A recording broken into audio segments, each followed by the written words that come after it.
एक किसान अपने दो बेटों के साथ रहता था और खेती ही उनके कमाने का जरिया थी।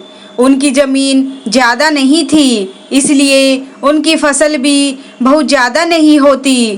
कुछ दिनों बाद किसान के बड़े लड़के की शादी हो गई। बहू घर पर रहती और घर का काम संभालने लगी, लेकिन जैसा किसान ने सोचा था वैसा नहीं हुआ।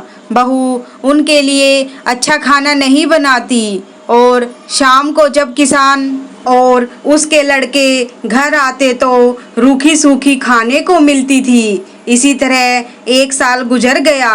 अब किसान ने अपने छोटे लड़के की भी शादी कर दी। अब ऐसा तय हुआ कि एक बहू घर में रहकर घर का काम करेगी और दूसरी खेत में काम करके हाथ बटाएगी, और ऐसा हर 6 महीनों में अदला बदली चलती रहेगी। बड़ी बहू को 1 साल हो गया था तो खेत में काम करने की पहली बारी उसकी थी। छोटी बहू संस्कारी और गुणवान थी। उसने सबसे पहले घर की अच्छी तरह से साफ सफाई की और फिर घर पड़े अनाज को साफ किया, जिसमें से गेहूं के बड़े दाने और छोटे दाने अलग अलग हो गए।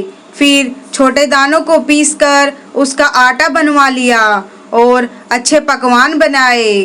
और जब शाम को किसान और उसके लड़के घर आए तो घर को साफ सुथरा देखकर हैरान रह गए। फिर सब खाना खाने बैठे तो अच्छे पकवान देखकर उनकी आंखें भर आई।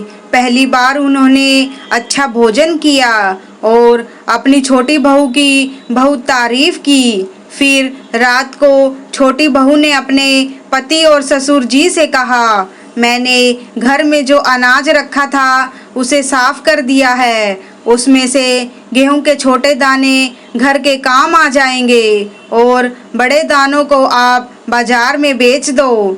जो भी पैसे मिलेंगे उनसे हम घर पर एक छोटी सी दुकान खोल लेंगे। धीरे धीरे दुकान भी अच्छी चलने लगी। पैसों की आवक भी बढ़ गई। छोटी बहू ने अपने ससुर जी से कहा, पिताजी अब आप खेत में काम करने नहीं जाएं, आप दुकान पर बैठे और खेत में काम करने के लिए हम एक नौकर रख लेंगे। इस तरह किसान का घर बहुत अच्छे से चलने लगा। अब 6 महीने गुजर गए। बड़ी बहू ने कहा, अब खेत में काम करने का समय छोटी बहू का है और मेरा घर काम संभालने का। इस पर किसान ने कहा, बेटा तुमने पूरे 1 साल घर में रहकर कुछ नहीं किया और जब से छोटी बहू आई है उसने अपने घर को स्वर्ग बना दिया, इसलिए अब घर तो छोटी बहू रानी ही संभालेगी। तुम खेतों में काम करो। यह सुनकर बड़ी बहू ने कहा, पिताजी मुझे माफ़ कर दीजिए, मुझसे बहुत बड़ी भूल हुई जो मैं अपना कर्तव्य भूल गई थी।